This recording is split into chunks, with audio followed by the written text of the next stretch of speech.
is Pauline Velechami, and I have chosen for my project to design a small community prototype that will lead to sustainable rural development.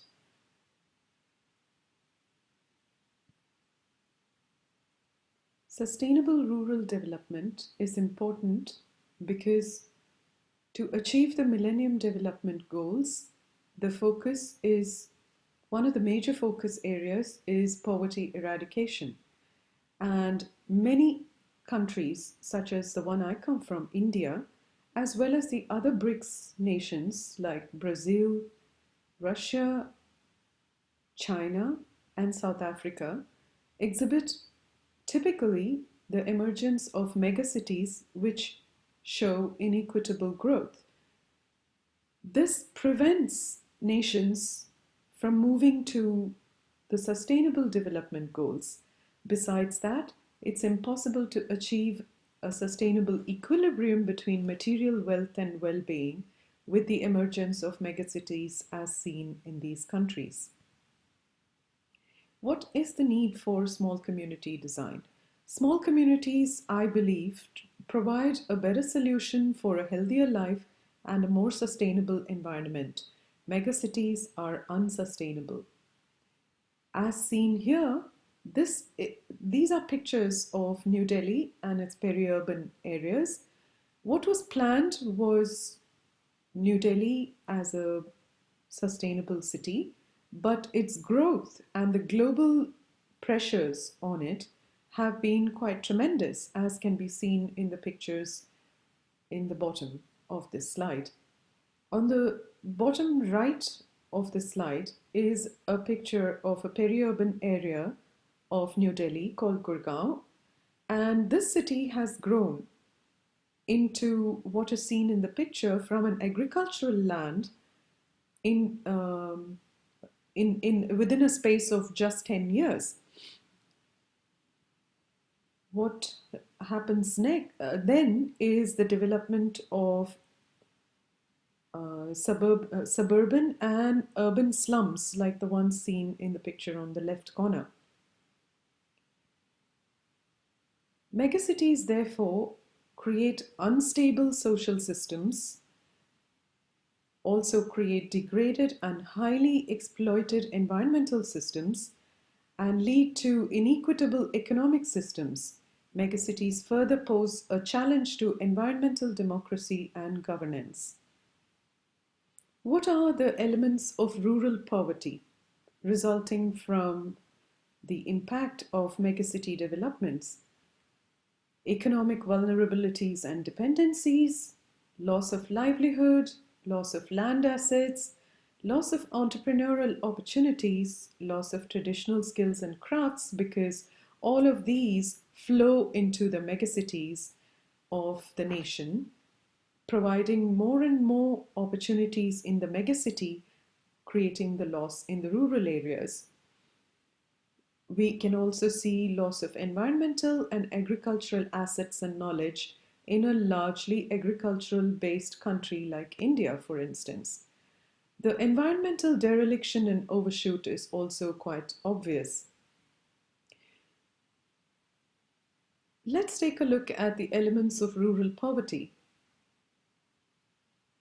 Disenfranchised governance mechanisms where outside authority overrides local decision making, loss of social and political will, loss of ability for local capacity building due to intellectual and economic flight to megacities, lack of sustainable infrastructure, education, healthcare, resource management, access to affordable energy, surface transport, information technology, and access to the information highway, which makes the global connections.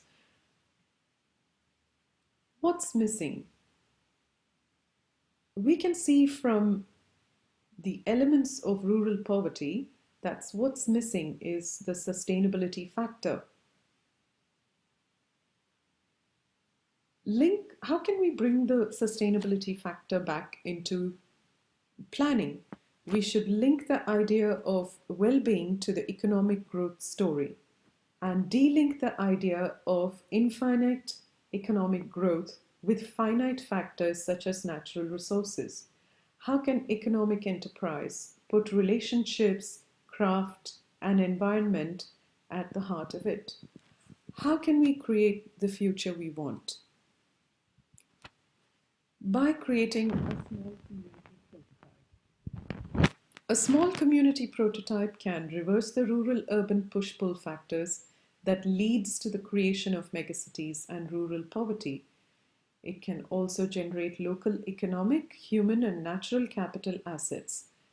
It can create stable socio-economic and natural environments in which all life can thrive. Small communities also create socially cohesive, more personal, more collaborative relationships based on trust and solidarity. If we were to define a small community, it would be a difficult thing because a small community is variously defined and depends largely on national demographics. Usually, a rural area of 10 to 30 square kilometers with 10,000 to 30,000 inhabitants is considered a small community. For this prototype, since it's meant for India with a vast population and large developmental issues, 50,000 inhabitants occupying a 70 square kilometer is taken as a small community. There are about 4,000 odd villages that fit this description to which this small community plan can be applied. What are megacities? Megacities are typically 1,000 square kilometers in size and support a 15 million inhabitant population. Hypercities, on the other hand, are megacities that have overshot their land area and support 20 million inhabitants or even more. Typical megacities that are developing into hypercities are Delhi, Shanghai, Guangzhou. Here are some examples of small community models. These were developed as early as in the 70s, but have not maintained their sustainability parameters. These are a cluster of small communities which have shared central zones and shared natural resources. Whatever the model chosen, the idea is to stick to the goals set to maintain the sustainability parameters. What can be the focus areas for setting goals and timelines of sustainable communities? The UN Sustainable Development Goals mention 19 goals focus areas, of which I have chosen 11 here. Food and agriculture, marine and water resources, forestry and watershed, commons services. All of these are goals that are primary and can be prioritized as top priorities for any goal setting exercise. Environmental assessment to identify strengths and weaknesses and potential economic activity should be undertaken for these areas. And the tools used for these can be strategic environmental assessment, environmental impact assessment, and even LCAs. Licensing permits approvals to be granted based on these assessments. Built area parameters, eco-efficiency, spatial efficiencies, enabling walking, biking to work, school, entertainment for maximum number of students can be one of the focus areas. Other focus areas can be built area regulations to distribute the economic activity and set goals for adopting sustainability building norms. Health and sanitation, education and local livelihood, entrepreneurship opportunities are also focus areas. Local governance is again a priority focus area, but I have listed it towards the end because local governance is a very difficult thing to achieve without empowerment. Access to cheap and clean energy, in India, there are several villages still which don't even have access to any kind of energy, cheap or otherwise. Inclusive and empowered participation of community members in environmental and larger economic goals is seen also as a focus area for setting goals and timelines. Now, once the focus areas are identified and a plan set in place, reassessment and resetting of goals periodically is necessary. What are the elements to be integrated into the chosen model? Step 1, preliminary survey of residents' vision of the future we want, with timelines and goals set to 30 to 100 years.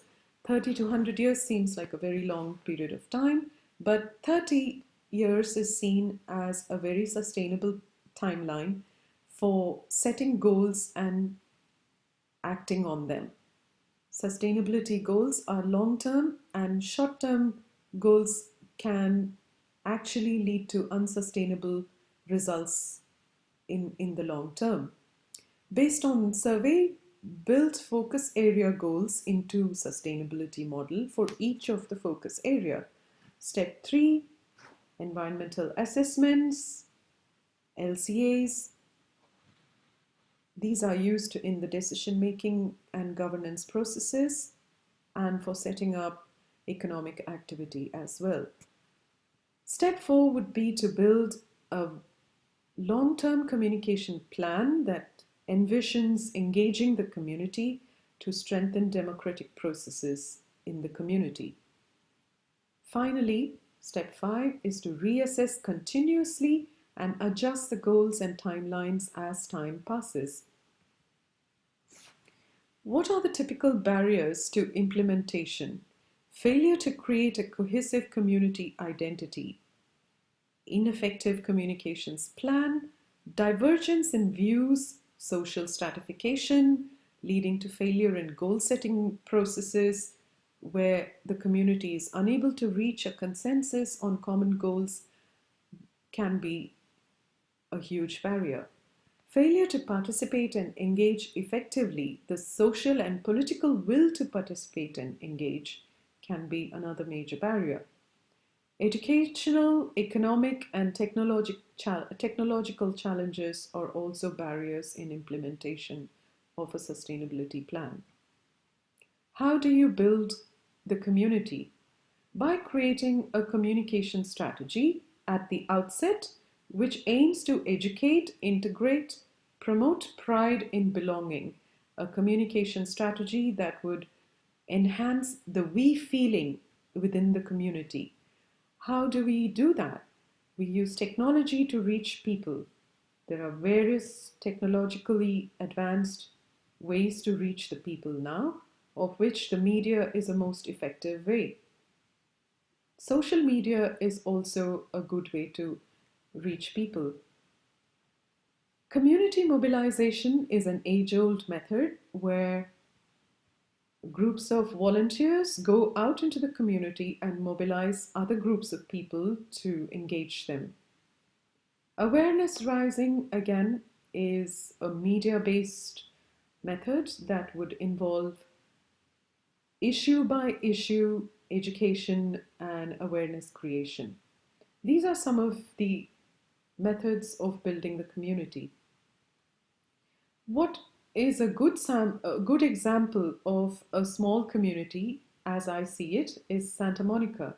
It's a great prototype example, and these are some of the elements I see which lead to it being sustainable. The spatial organization, residential layouts, the commercial layout, light commercial built areas, entertainment, work, education, public spaces are all within walking or biking distance. Less than 9,000 inhabitants per square kilometer, which is the population density, and it is well managed. Water management, treatment before effluent discharge into the ocean, energy management through eco-efficiencies, healthcare centers located at convenient, highly visible and accessible locations, green walking, jogging, track along oceanfront communities